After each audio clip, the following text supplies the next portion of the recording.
따라하실까요? 낙심을 이기는 삶. 세상을 살다 보면 낙심케 되는 일이 너무나 많습니다. 사실 우리 주변은 나를 소망 가운데, 희망 가운데 이끄는 요소보다는 어쩌면 내 마음을 낙심케 하는 요소가 더 많습니다. 언제 우리들이 낙심을 하게 되냐면 뭔가 원하고 바라고 열심히 뭔가를 추구했는데 성과가 있지 않을 때, 열매가 없을 때 우리는 낙심을 경험합니다. 열심히 뭔가를 했는데 열매가 없으니까 몸은 피곤해 오고 마음이 피곤해질 때 낙심을 경험합니다. 몸이 피곤한 것을 이기지 못해서 어느 때는 그것이 질병이 됩니다. 병이 들 때 낙심합니다. 병이 들어 병을 낫고자 이런 치료 저런 치료를 다 해보고만 병이 낫지 않을 때 낙심의 골은 더 깊어집니다. 그런가 하면 요즘 먹고 살기 위해서 취업도 해야 되고 사업도 해야 되는데 취업의 문이 열리지 않습니다. 최근에 제가 통계를 보니까 우리나라 청년들 가운데 한 40여만 명이 정식적인 취업의 자리를 찾지 못하고 있답니다. 가까스레 취업을 해서 일을 하고 있는데 갑자기 직장에 문을 닫습니다. 실직 공고를 당할 때 낙심합니다. 큰 기대감을 갖고 사업을 열었고 돈을 여기저기 끌어들여서 시작했건만 유통이 원활치 않고 생산이 원활치 않고 소비가 원활치 않아 사업이 망할 때 우리는 낙심을 경험합니다. 그런가 하면 우리는 사는 것이 혼자 사는 게 아니고 관계 속에 살아갑니다. 부부관계, 부모, 형제관계, 동료관계, 친구관계 모든 관계 속에 사는데 이 관계가 만만치가 않습니다. 좋은 듯 하는데 꼬이가 일수입니다. 잘 되는 듯 하는데 어느 순간 서로 등을 돌리고 미워하고 시기하는 사이로 변해버립니다. 그때 우리는 낙심을 합니다. 학생들은 얘야 공부해라, 공부해야 먹고 산다, 1등해라, 2등해라, 공부해야 좋은 대학 간다, 공부해야 좋은 직장다 해서 계속 열심히 공부를 하는데 시험을 보면 점수가 마음처럼 나오질 않습니다. 어떻든 열심히 공부를 해가지고 수능을 보고 열심히 공부해갖고 직장 시험을 봤는데 웬걸 뚝 떨어집니다. 그때 낙심합니다. 그런가 하면 인생의 짐이 너무나 무겁습니다. 아빠로서의 짐, 엄마로서의 짐, 회사 상사로서의 짐, 직원으로서의 짐, 너무나 내가 감당할 짐의 무게가 업무가 너무나 무겁게 느껴집니다. 그럴 때 우리는 감당치 못함에 대한 눌림으로 낙심을 하게 됩니다. 어떻든 우리는 크나 작으나 낙심 가운데 살아갑니다. 어쩌면 이 자리에도 표현은 안 하지만 마음속에 큰 상실감과 낭만과 낙담과 용기를 잃은 상태에서 하나님, 제발 하나님 하는 마음으로 와 계신 분이 있을지도 모르겠습니다. 오늘은 낙심을 이기는 삶이라는 제목으로 은혜를 나누기를 원합니다. 낙심은 낙자는 떨어질 낙자, 심은 마음심 맞습니다. 원하고 바라고 열심히 추구했건만 아무것도 이루어지지 않을 때 우리의 마음은 떨어집니다. 땅바닥도 떨어져 낮은 곳으로 떨어져 갈피를 못 잡는 상태, 이걸 우리는 낙심이라고 말합니다. 영어는 이 낙심을 아주 시원하게 말해줍니다. 다운 캐스트, 캐스트 다운. 캐스트 던져, 다운 밑으로. 우리 마음이 밑으로 던져진 겁니다.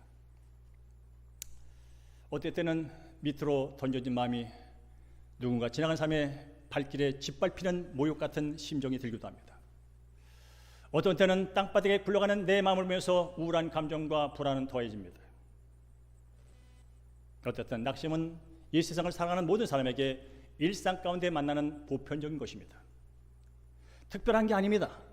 그저 우리 주변에 나를 둘러싸고 있는 보편적인 것이 낙심입니다. 그런데 낙심은 이런 특징이 있답니다. 낙심은 전염성이 있답니다. 아버지가 낙심을 하면 엄마도 낙심이 전염된답니다. 여러분의 가정 가운데 어떤 사람이 낙심하여 얼굴이 어두워져 있고 얼굴이 두려움과 우울로 감싸 있으면 어느 순간 가족에게, 자식에게 흘러갑니다. 낙심은 전염성이 강하답니다. 그런가 하면 낙심의 특성이 또 나쁜 게 있는데 재발성이 강하답니다. 난 듯 하는데 또다시 낙심이 찾아옵니다. 이게 해결돼서 낙심의 마음이 해결됐는데 저것이 또 찾아와서 또 낙심이 됩니다. 지난번에 해결됐는데 또 그 문제가 도출돼서 또 낙심됩니다. 그래서 낙심은 세 가지 특성, 보편성, 누구에게나 언제나 어디서나 나타나기 쉬운 게 낙심, 그리고 전염성, 전염이 잘 된답니다. 그러니까 내 낙심이 나로 끝나는 게 아니라는 사실을 기억해야 됩니다. 그리고 재발하기 쉽답니다. 그러니까 잘 관리를 해야 된다는 것입니다. 낙심을 그저 방치하거나 원인을 찾아서 해결하지 않으면 낙심이 깊어지면 거기에 큰 삶의 문제로 진전된다는 뜻입니다. 그런 말이 있습니다. 인생은 실패해서 끝나는 것이 아니라 낙심하고 포기할 때 끝난다고. 인생은 실패해서 끝나는 것이 아니라 낙심하고 포기해서 끝나는 것이라고. 그래서 낙심을 잘 다뤄야 합니다. 인도 선교의 큰 발자취를 남긴 스탠리 존스라는 아주 유명한 목사님 계십니다. 미국 감리교회의 감독과 지내신 훌륭한 목사님이시죠. 저분이 젊은 날 그야말로 큰 비전을 갖고 하나님, 제가 인도에 가서 수많은 인도 사람을 주님께로 인도하겠습니다라고 떠났습니다. 그러나 그의 선교 초기는 그렇게 만만치 않았습니다. 젊은 열정을 가지고 예수의 피의 복음을 가지고 열심히 복음을 전했건만 인도 사람들이 마음을 열지 않습니다. 그렇게 최선을 다해서 예수 믿고 구원받으세요라고 생명의 복음을 전했지만 죄로 완악해진 인도 사람들은 마음을 열지 않았습니다. 그때 그는 낙심하게 됩니다. 내가 이렇게 열심히 복음을 전하는데 왜 저들은 마음을 닫고 있는 것이야? 아니, 내가 이렇게 열심히 복음을 전하는데 성령님은 뭐하고 계신 거예요? 그렇게 지쳐서 어느 날 사과나무 밑에 쓰러져 누웠답니다. 얼마가 지났을까요? 하나님의 내적인 음성이 이렇게 들렸답니다. 스탠리 존스야, 왜 그렇게 누워있니? 하나님, 저 많이 지쳤어요. 그래, 지친 이유가 뭐야? 아시잖아요. 제가 열심히 아무리 예수 복음을 전해도 사람들이 예수님을 받아들이지 않잖아요. 그렇게 애쓰고 힘썼지만 열매가 없잖아요. 그래서 낙담했어요. 그때 하나님의 내적으로 이렇게 다시 말씀을 해주셨답니다. 그래, 지금 네가 기대고 있는 사과나무를 보거라. 지금은 열매가 없는 것 같지만 사과나무가 그 뿌리를 땅에 계속 묻혀 있는 한, 잎이 태양을 향해 계속 펴고 있는 한 언젠가는 사과 열매가 맺히게 될 거란다. 그러니 너무 낙심하지 말거라. 네가 나에게 채널을 고정하고 네가 하는 일을 계속한다면 때가 되어 열매가 맺히게 될 것이다. 네가 내게 채널을 고정하고 네가 하던 일을 지속한다면 때가 되면 열매를 맺게 될 거야. 그러니 너무 낙심하지 말거라. 그 내적인 음성을 듣고 그는 다시 용기를 얻었다지요. 그리고 열심히 복음을 전했습니다. 그는 1938년 타임지가 정한 올해의 세상에서 가장 위대한 선교사라고 선정됩니다. 간디 평화상을 받습니다. 그리고 인도의 위대한 선교사 중에 한 사람으로 지금 인정을 받는 사람이 되었습니다. 오늘 시편 42편을 읽다 보면 이 시인이 그야말로 낙심했다는 걸 알게 됩니다. 낙심했을 뿐 아니라 낙심이 얼마나 컸던지 너무나 두렵고 불안에 떨고 있는 시인을 만나게 됩니다. 우리 함께 5절의 상반부를 읽어보겠습니다. 시작. 내 영혼아 네가 어찌하여 낙심하며 어찌하여 네 속에서 불안해하는가 라고 말합니다. 시인 자신이 자신에게 질문하는 거예요. 내 영혼아 네가 어찌하여 낙심하여 네 속에서 불안하고 있니? 라고 스스로 자문하고 있는 거예요. 여러분, 이 시인이 왜 낙심했을까요? 우린 그 단서를 다른 데 찾을 수는 없습니다. 오늘 본문 안에서 찾을 수 있습니다. 이 시인이 낙심한 이유는 첫 번째로 이것입니다. 3절과 10절을 읽습니다. 스크린 시작. 사람들이 종일 내게 하는 말이 네 하나님이 어디 있느냐 하오니 내 뼈를 찌르는 칼같이 내 대적이 나를 비방하여 늘 내게 말하기를 네 하나님이 어디 있느냐 하도다 라고 합니다. 이 시인이 크게 낙담한 이유는 이겁니다. 사람의 말 때문에 낙담했습니다. 누구나부터 그런 이런 소리를 들었습니다. 네가 하나님을 믿는다면서 근데 왜 네 사는 꼴이 고문양이냐? 네가 하나님을 믿는 자면서 근데 왜 네 삶에는 시련과 고난이 멈추지 않니? 너가 하나님 믿는다면서 근데 너는 왜 아픈 거야? 네 하나님이 전지전능하시다며 근데 왜 너 형편을 그대로 냅두고 있는 거야? 도대체 네 하나님은 무슨 하나님이야? 너 그 하나님 계속 믿을 거야? 그런 얘기를 들을 때 그는 힘이 빠졌습니다. 여러분, 낙심은요 어떤 큰 일을 만났을 때 당하는 것 같지만 사실은 사소한 말 한마디에 우리의 마음이 무너지는 겁니다. 사실 우리가 경험하는 모든 낙심은요 대부분 거의 90%는 지나가는 사람이 툭 던진 말 한마디입니다. 부부관계도 낙심한 건 다른 데 있잖아요. 남편이 부인에게 뭘 못해서가 아니에요. 부인이 남편에게 뭘 못해줘서가 아니에요. 서로 지나가는 말 한마디 때문에 우리는 마음이 상합니다.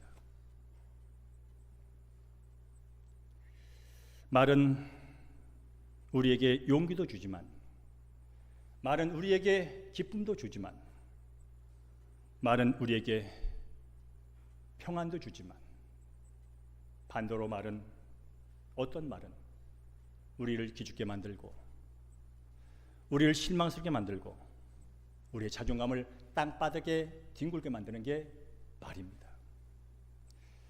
그러면서 우리는 말 조심해야 되겠다 하는 생각을 다시 한번 해보게 됩니다. 우린 되게 이렇게 생각합니다. 네 말 때문에 내가 상했어. 어떻게 그렇게 말을 할 수 있니? 그래서 내가 상했어 라고 일반적으로 여기며 평생을 살아갑니다. 뒤집어 보면 누군가 나의 말 때문에 낙심해 있다는 사실입니다. 내가 누군가의 말 때문에 낙심한다면 누군가는 나의 말 때문에 낙심할 수 있다는 사실을 늘 염두에 두고 살아가야 한다는 것입니다. 그럴 때 관계가 온전해집니다. 그럴 때 낙심의 숫자가 줄어듭니다. 낙심 어떤 엄청난 큰 일 때문에 당하는 일은 그렇게 많지가 않습니다.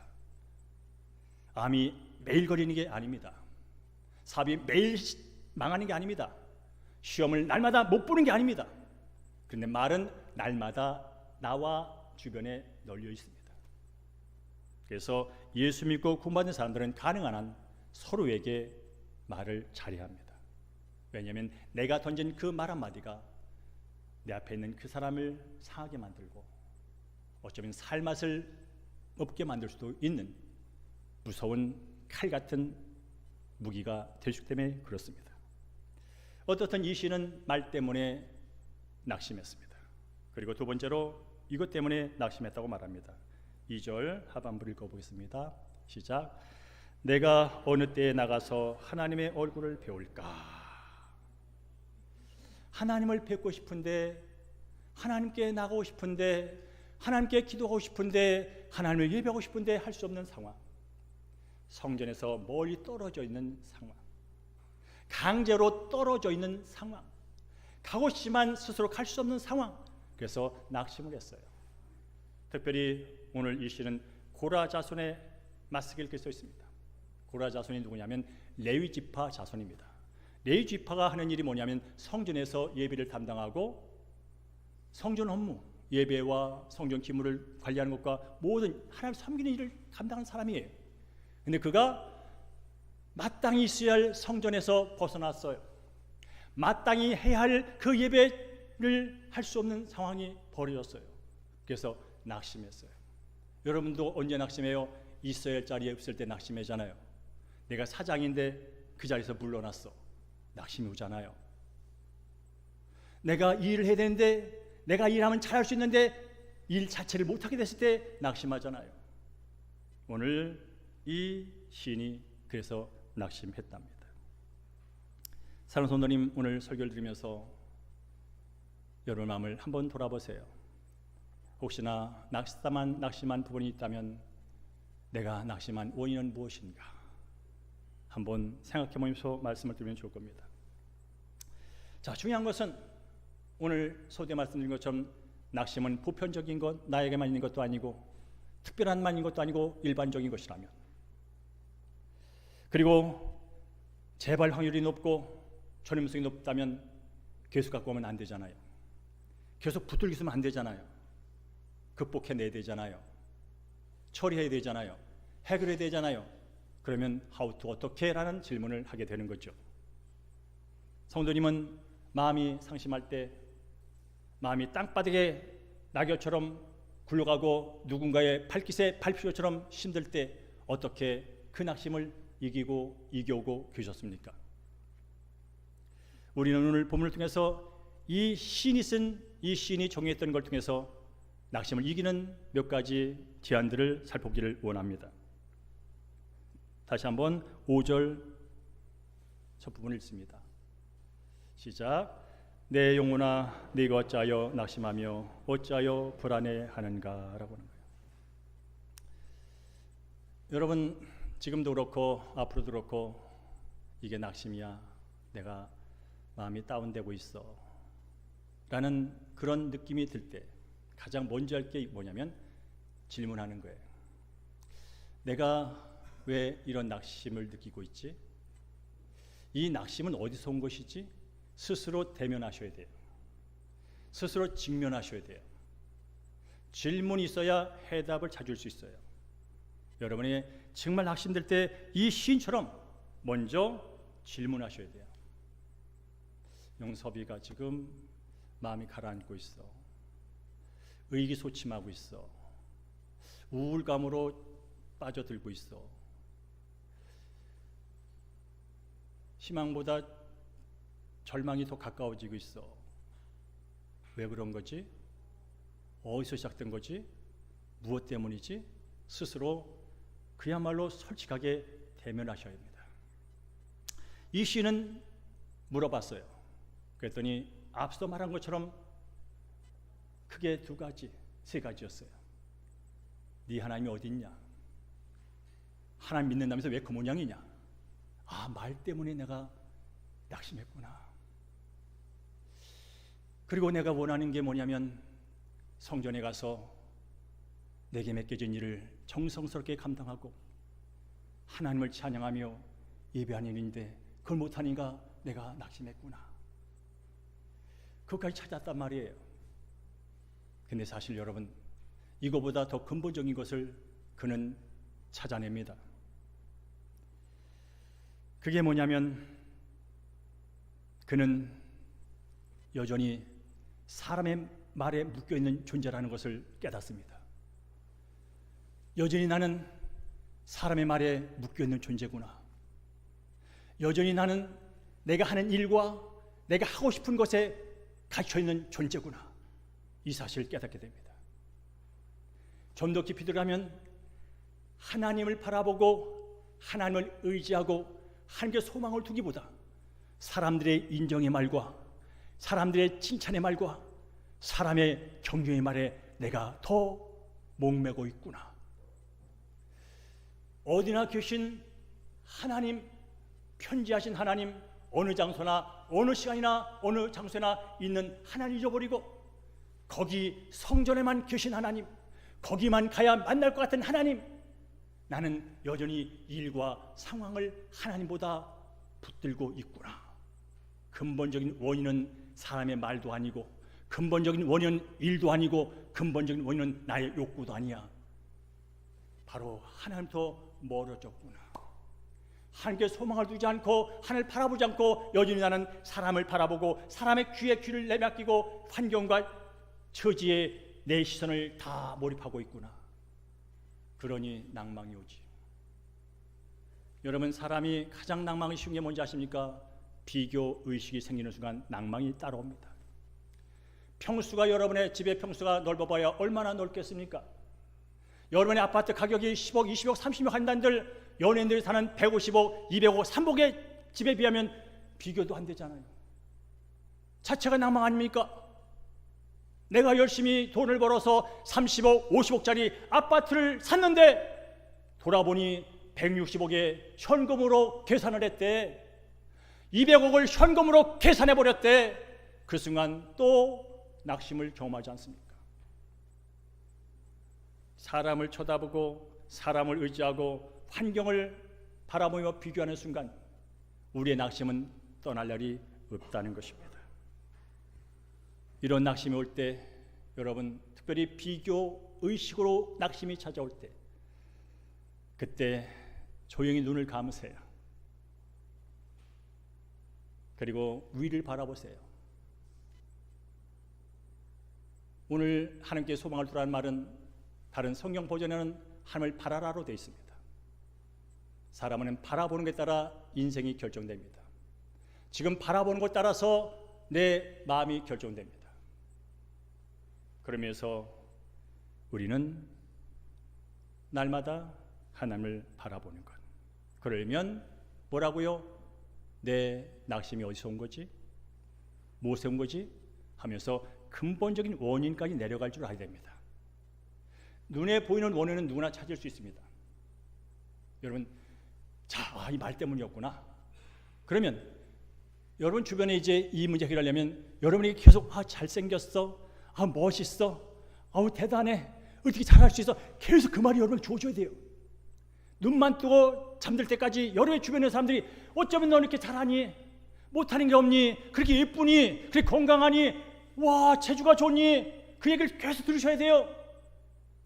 그렇지 않고 너는 왜 그 모양이네 말을 듣는 순간 여러분은 그동안 들었던 모든 칭찬은 순간 날아가 버리고 그 말 한마디에 붙잡혀서 밤잠이 피곤해지는 거죠. 그래서 근본적인 원인을 붙든 데까지 질문을 하셔야 됩니다.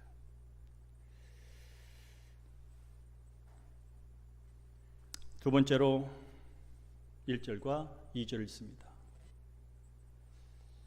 시작. 하나님이여, 사슴이 시냇물을 찾기에 갈급한같이 내 영혼이 주를 찾기에 갈급하나이다. 내 영혼이 하나님 곧 살아계시는 하나님을 갈망하니라고 말합니다. 하나님께 소망을 두고 하나님을 바라본다면, 하나님이 내 인생의 낙심의 근본적인 걸 해결할 수 있는 분이라고 여러분이 믿음으로 고백한다면 이제 그분을 찾아가셔야 돼요. 여러분의 돈의 문제를 해결할 것은 초등학교 그 친구야. 나의 돈의 문제를 해결할 수 있는 것은, 나의 빚 문제를 해결할 것은 초등학교 그 친구야. 그 친구는 나를 위해서 뭐든지 할 수 있는 친구야. 그 마음이 들었다면 그 친구를 찾아가셔야 돼요. 알고만 있으면 안 돼요. 그 친구에 찾아가셔야 돼요. 찾아가셔서 말하셔야 돼요. 하나님이 나의 삶의 낙심의 근본적인 문제를 해결할 뿐이라면 우리는 그분을 찾아가야 됩니다. 어떻게? 간절하게. 마치 사슴이 물 한 모금 이제 못 마시면 나는 오늘 이 시간 끝이야 라는 절대절명의 갈급함을 갖고 하나님을 찾으셔야 합니다. 세상은 설렁설렁 하라고 말합니다. 낙심 왔다 가는 거야. 낙심 이길 수 있어. 낙심 별거 아니야. 낙심 묻어둬. 근데 아십니까? 사탄이 가장 우리 성도들에게 지금도 우는 사자처럼 틈을 보고 있는데, 그 틈이 어떤 틈? 다른 틈이 아니에요. 낙심이라는 틈이에요. 여러분들 얼굴에 어두운 분들 계세요? 예수 믿는 사람들 틈이 커지고 있는 거예요. 사탄은요, 여러분 낙심한 사람들은요, 마음속에 부정적인 생각이 올라와요. 낙심이 들면요, 비판적인 생각이 올라와요. 낙심이 들면요, 남을 불평하고 남에게 책하는 마음이, 탓하는 마음이 올라와요. 그 틈을 사탄은 기가 막히게 알아요. 그래서 사탄이 가장 좋아하는 게 있는데 성도의 낙심이에요. 여러분이 그 낙심을 붙들고 있는 한 사탄은 비집고 들어와서 그 낙심을 가지고 우리의 관계를 흐트러버리고 인생을 흐트러버리고 우리 감정을 흐트러버리고 결국 자포자기하게 만드는 데까지 간다는 거예요. 그러니까 우리는 하나님께 간절히 찾아가야 합니다. 낙심이 크면 클수록, 상실이 크면 클수록 더 갈급하게 그분을 찾으셔야 합니다. 자, 저도 그렇고 한국교회 문제랍니다. 그 문제가 어디서 시작된지 아십니까? 자본주의 사회 속에서, 경쟁 구조 속에서 살다 보니 사람들이 하나님을 바라보기보다 돈을 바라보기 시작했습니다. 여러분 아시죠? 한국 사람들에게 물어봤습니다. 당신의 인생에서 가장 최고의 가치가 무엇입니까? 세 개만 말하십시오. 미국 사람들 말합니다. 가정이 최고입니다. 건강이 두 번째입니다. 돈이 세 번째입니다. 한국 사람들 물어봤습니다. 돈이 먼저입니다. 건강, 돈 있으면 됩니다. 가정, 돈 있으면 됩니다. 이렇게 바뀌어버렸습니다. 제가 그리스도인들에게 물어봤습니다. 당신의 인생의 최고의 가치가 뭐냐고. 똑같았습니다. 예수 믿는 사람도 돈, 건강, 가정 순으로 나왔습니다. 왜 돈이 많은데 낙심이 클까요? 왜 피트니스하고 수영하고 검도하고 요가하고 하는데 여전히 마음은 불안할 것일까요? 바라보는 것이 잘못된 겁니다. 모든 기쁨과 모든 치유와 모든 형통의 근원을 바라보지 않고 노력해서 경쟁해서 얻어져서 그걸 통하여 뭔가를 누리자는 그 구조 안에서 사람들은 이제 돈을 쳐다봅니다. 돈이 보이는 곳에 있으면 하나님이 보이지 않습니다. 돈이 보이는 곳이라면 주일도 마다합니다. 돈이 보이는 곳이라면 직분도 마다합니다. 돈이 보이는 곳이라면 모든 걸 포기할 수 있습니다. 하나님마저. 이게 지금 저와 한국 사회와 한국 교회와 이 땅의 팽배한 가치입니다. 그래서 벌어도 낙심이 있고 벌어도 불안합니다. 합격을 해도 불안합니다. 연봉이 높아져도 불안이 떠나지는 않습니다. 우리는 다시 찾아야 합니다. 다시 바라봐야 합니다. 오늘 시편의 기자처럼 하나님을 다시 바라보셔야 합니다. 이건 광신적인 믿음을 갖지 않는 뜻이 아닙니다. 여러분이 더 기도 시간을 늘리라는 게 아닙니다. 더 성경을 많이 읽으라는 뜻이 아닙니다. 날마다 나와 함께 하신 편지하신 그 하나님을 날마다 의식하며 입술로 그분께 찬양하고 그분과 날마다 대화하는 것이죠. 우리 함께 8절을 읽습니다. 8절 시작. 낮에는 여호와께서 그의 인자하심을 베푸시고 밤에는 그의 찬송이 내게 있어 생명의 하나님께 기도하리로다 라고 고백합니다. 하나님이 어떤 분이냐면요, 낮에도 나와 함께 하시고 밤에도 나와 함께 하신 하나님. 낮같이 기분 좋고 환하고 화창하고 멋있는 그 순간에도 나와 함께 하시고 밤처럼 어둡고 칙칙하고 갈 바 몰라 헤매는 그 순간에도 함께 하신 하나님. 그 하나님과 내가 할 수 있는 것이 있다면 두 가지. 내가 창조의 목적이 주님을 찬양하는 것이고 내가 구원받은 것이 하나님을 찬양하는 것이라면 낮이나 밤이나 바쁘나 차를 탈 때나 쉴 때나 그분을 찬양하는 것. 그리고 더 중요한 것은 기도라는 것이죠. 기도는 대화예요. 여러분, 아까 말했잖아요. 말 때문에 낙심하게 된다고. 근데요, 말을 잘못해서도 낙심하기도 하지만 말을 안 해서 낙심하기도 합니다. 부부가 말을 안 하기 시작하면 그 말을 못하지만 낙심의 깊이가 깊어지고 있는 거예요. 서로 말을 잘못해서도 불행이 오지만 말을 안 해서 오는 거예요. 하나님은 우리에게 늘 말합니다. 낮이나 밤이나 나는 너와 늘 함께 있으니 내게 말하라고. 나는 너와 계속 말하기를 원한다고. 그게 뭡니까? 기도입니다. 사랑하는 성도 여러분, 지금 낙심 중에 계십니까? 아니, 모르겠도 제가 예언컨대 여러분은 앞으로 살아가면서 수많은 낙심을 경험하게 될 것이고 낙심패에 서게 될 것입니다. 그때 어떻게 그 낙심을 이기시겠습니까? 인생은 실패해서 끝난 것이 아니라 현재 당면한 것에 낙심하여 포기할 때 끝나는 것이라면 그대로 끝내고 마시겠습니까? 낙심이 찾을 때마다 이 낙심이 왜 온 거지?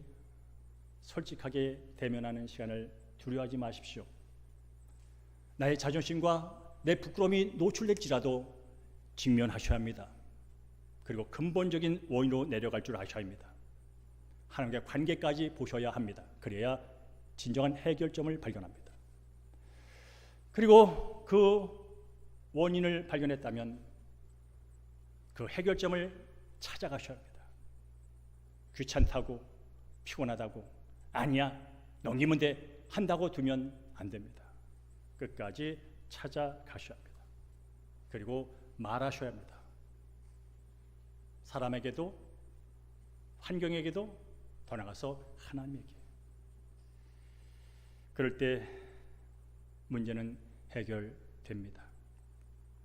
이제 말씀을 마무리하겠습니다. 살다 보면 내가 강하게 원하고 내가 간절히 소망하고 열심히 추구하고만 때때로 되지 않는 게 다반사입니다. 그럴 때마다 낙심은 용케 알고 찾아옵니다.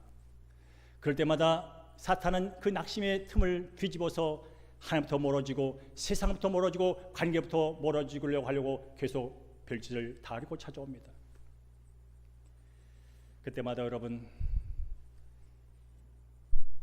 반복되는 말입니다. 소망의 닻을 하나님께 굳건히 박혀 있음을 믿으십시오. 예수 그리스도로 말미암아 내 모든 영적인 혼적인 모든 존재가 그분의 나라에 이미 있음을 믿으십시오. 그리고 나는 모든 영이든 혼이든 육이든 하나님의 통찰이 있다는 사실을 믿으십시오. 내 감정과 상황이 내 인생을 주관하는 것이 아니라 선하고 자비하시고 의로우신 그 하나님이 나의 통치자 주인이라는 사실을 믿으십시오. 그리고 그분을 의지하십시오. 그분을 바라보십시오. 그분께 말하십시오. 거기에 하나님께서 우리의 형편을 아시고 우리의 간구를 들으시고 그 상황에서 건져주시고 필요를 채워주시고 선한 길로 인도해 줄 줄로 믿습니다. 다음 한 주간도 여러분 사실 때 아마 말한테 누군가의 말 때문에 묶일 거예요. 어떤 상황 때문에 갇힐 거예요. 그때마다 그 묶이고 갇힌 상황 속에서 함께 계신 하나님을 놓치지 마시기를 주님으로 축복합니다. 그분을 볼 수만 있다면, 그분을 의지할 수 있다면, 그분과 대화할 수만 있다면 모든 문제는 왔다 가는 것입니다. 왔다 가는 순간에 나의 내공은 커질 것이고 내 영적인 근력을 단단해질 것이고 내 성품은 멋있어지게 변할 것입니다. 그리고 내 입에서는 터져나올 것입니다. 주님 감사합니다. 주님 찬양합니다. 주님 사랑합니다. 이런 은혜가 사는 손님의 삶 가운데 날마다 부어지기를 간절히 축원합니다.